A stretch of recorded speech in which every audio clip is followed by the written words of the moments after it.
On Wednesday, candidates for the 3 open city council seats gathered in a forum to discuss problems facing Chico. But none of them touched on one of the most integral parts of Chico, its students. So we caught up with the candidates after the forum to see what they could do for the students in Chico. I think the most key thing to having an attractive place for Chico is for it to be safe, for it to be a good business environment, so there's lots of great jobs when you get that education that you've strived so hard for.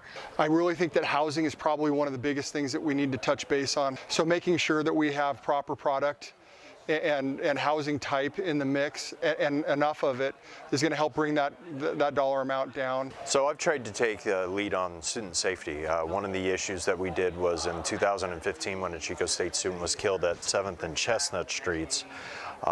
There was a change.org website that was created basically to get the yield signs in the student area changed to stop signs. So I actually put that before council. We were able to change those 2 yield signs to stop signs.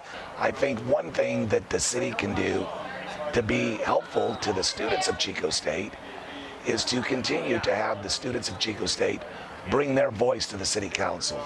I think it's very important that we have everybody in the community participate in the political process. So I think that one thing that's important to just about anybody who values civil justice is the way that the discourse is processed. So I based my campaign on 6 factors, which are respect, civility, openness, inclusiveness, transparency, and empathy. I came up with these after watching a number of young Latina speakers try to get an audience with the City Council about a year ago, and they were rejected out of hand by the council, who wouldn't even agendize their item to agree to speak to it.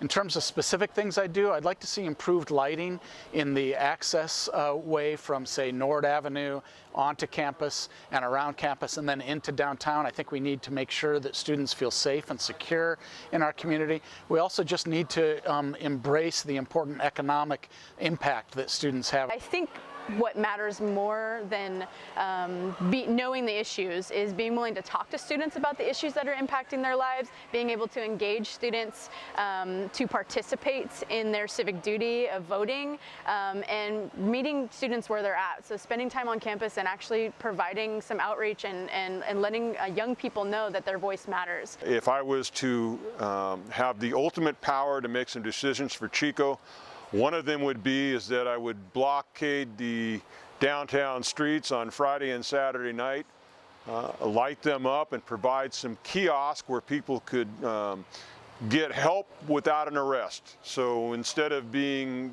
issued an MIP ticket, if you're too drunk, we just get you home safely. If you're being harassed, somebody steps in and prevents the harassment. City Council elections are held on November 6th.